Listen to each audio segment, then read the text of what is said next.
Hello, my name is Daniel Yuck. Thank you for watching today. I appreciate your time and support. In today's video, I want to share with you how I go about placing down a detailed tattoo stencil. I have made several videos in the past where I share with you how I go about placing down tattoo stencils, but I wanted to share with you a specific approach that I go about taking when it comes to tattoo stencils that have a lot more detail. I will go ahead and bring you all close up so that way you can see everything that I'm doing here throughout this video. Should you have any questions at any point, I'm going to encourage you to drop a comment down below. I will do my absolute best to assist you in the best possible direction. Please don't forget to subscribe to my YouTube channel and ring that bell for me, as I'm going to be bringing more videos like this for you all. I do also have social medias under the same name as this YouTube channel at Facebook, Instagram, Twitter, and TikTok. I will truly appreciate the support over there as well. If you enjoy my channel, find my content helpful, consider checking out my Patreon, as you may find some useful content over there. With that being said, let's dive straight on into this.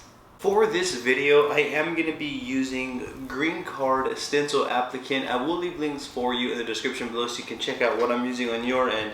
I'm going to be using Greencard to apply the tattoo stencil. I am going to be using Reelskin fake skin, and I'm going to be using Spirit stencil paper printed on the MHTP 8008 thermal printer. So that's everything that I'm going to be using here to demonstrate this application process. So here we are at a different angle, and you can see that this design right here has a lot of detail. We have details that are real dense in this area right here. We have details that are real dense in this area right here. And you can see that all of this right here is a little bit hard to read. So there are some challenges along the way. So this is one of the many designs, and I'm sure there's more out there that present more challenges, but for this one, these are the challenges that we're presented with for this specific design. When we come across certain designs, we have to, I guess, treat them differently, so to speak. When I have designs like this that have details that are this close together, I don't want to over apply stencil applicant and end up with bleeding, so that way when I reveal the stencil, all of this is blurred and I won't be able to define the details. I need the stencil to come out as clean as possible, and that's what I'm here to show you in this video. So where I'm going to begin is I'm going to begin with kind of just eyeballing everything and sizing things out. So going this way the car fits, and going this way the design fits. I think that I'm going to run with it this way here, and it's almost a square, so I don't think that it would really matter, but I felt that it's more comfortable going this way and then just flip in reverse. So basically what I'm doing is I'm getting down my fake skin, I'm sizing everything up, and I'm figuring out where I'm going to place the fake skin. From here, what I'm going to do is I'm going to get a napkin ready. So in this instance, I'm going to be using a blue Scotch Shop wipe, and I'm going to get a couple of them here. I'm going to use one to remove excess stencil applicant. I'm going to use the other to apply the stencil. Have them ready. I'm going to place my stencil on over to the side. I'm going to begin with the stencil applicant, and then I'm going to place it over the entire surface area that I'm going to be tattooing and the surrounding areas. Now for me personally, I want to make sure that I saturate the fake skin with a good amount of stencil applicant. We are going to remove excess, so we don't have to worry about stencil bleeding. If we do all of this correctly, we should have a clean and easy to read stencil by the time we are done. And then from here, I'm going to fold it in half, and then fold it in half again to kind of make a little broom right here. And then I'm just going to wipe back and forth to remove any excess. I'm not applying any pressure. This part's important. We don't want to over remove in certain areas and under remove. We want to remove just enough. And you can see a thin tacky layer over. That's where I want it to be. I want it to be a thin tacky layer, and I could even dab it all the way through to help remove. And again, I'm just pressing lightly here, applying little to no pressure at all. And then once I feel like I've reached a healthy point where I have a good ratio from stencil applicant to fake skin, and once I don't see any blobs anywhere or anything like that, I'm going to try to place down the stencil to see what type of results we get. And the idea is, and the secret is, to move the correct amount of stencil applicant so that way we can capture all the details. And then I'm going to place the Scotch Shop wipe over. I'm going to do that again over here. Just place 2 down because I did cut them down. And I'm just going to press it gently. Notice how I'm not pressing and smearing or anything like that. I'm just simply pressing down calmly, gently, all the way through. And I want to make sure that I do press down and apply pressure throughout the entire tattoo. But the thing is, I'm not pressing down super hard. If I press down super hard, then I'm going to start causing maybe some sort of concave within the face skin, and then when the face skin rises, I can see that blurring out the stencil a little bit. So what I'm doing is I'm just applying a natural amount of pressure, so that way I ensure a good transfer. Now, if I applied a healthy amount of stencil applicant, then I should get a clean transfer. And that's what I'm hoping for here on this video. So we have that going. Now that once you get to a point where you feel comfortable with the press there, I'm going to start from the corner and then work my way. But rather yet, let me start from this way and reveal it the other way for you all.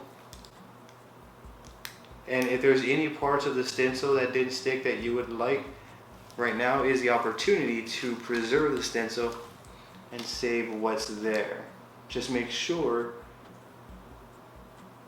that we're not double pressing here.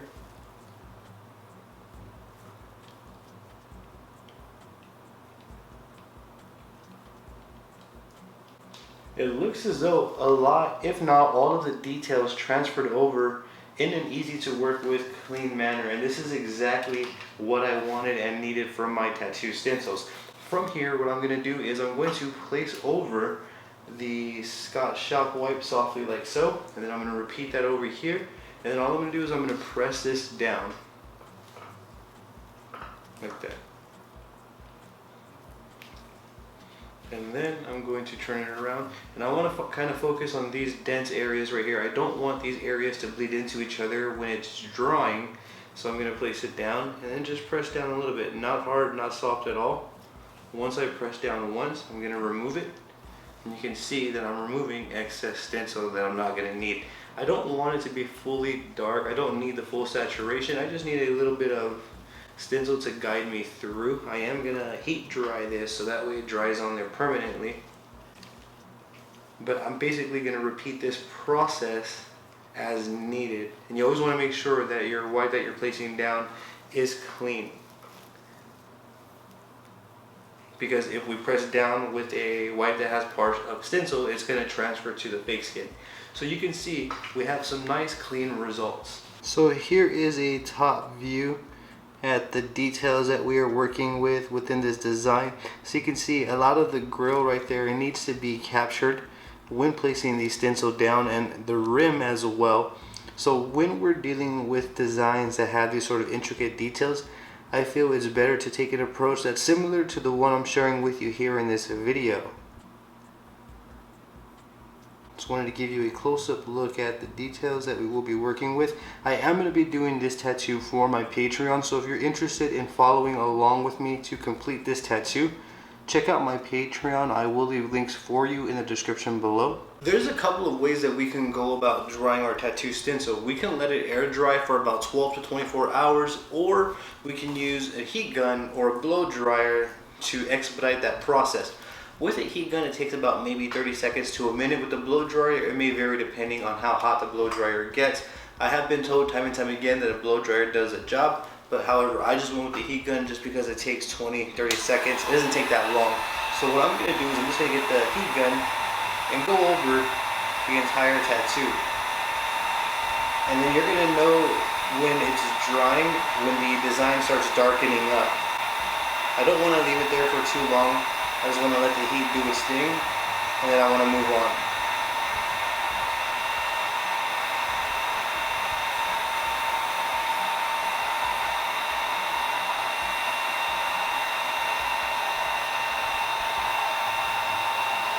And this is all real time right here, no fast forwarding or anything like that.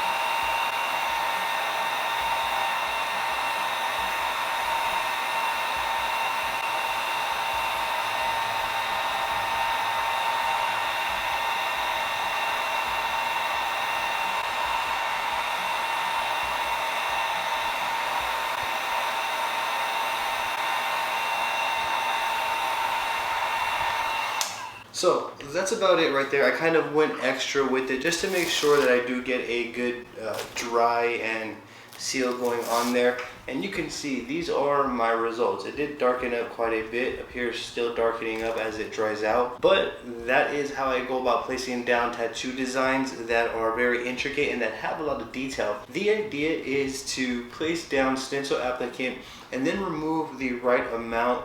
And then when we place the stencil down, apply the right amount of pressure to transfer the stencil. If we don't have the right amount of stencil applicant, then the results are going to vary. We may get a lot of bleeding if we have too much going on, or the design may not even transfer at all if we don't have enough applicant. And that's what I kind of want to shed light on here in this video. If we are working with intricate designs, we want to get good at eyeballing the applicant to skin ratio. That is very, very important, and I feel that kind of really bridges the gap when applying a good tattoo stencil. That will be it for this one right here. And again, I will be doing this tattoo in a full step-by-step follow along. It will be featured on my Patreon, which is in the links in the description for you. If you have any questions, I encourage you, drop a comment down below and I will do my absolute best to assist you in the best possible direction. Don't forget to subscribe to my YouTube channel and ring that bell for me, as I'm going to be bringing more videos like this for you all. I do also have social medias under the same name as this YouTube channel. I have Facebook, Instagram, Twitter, and TikTok. I would truly appreciate the support over there as well. Thank you for tuning in and I appreciate your time. You have a great day.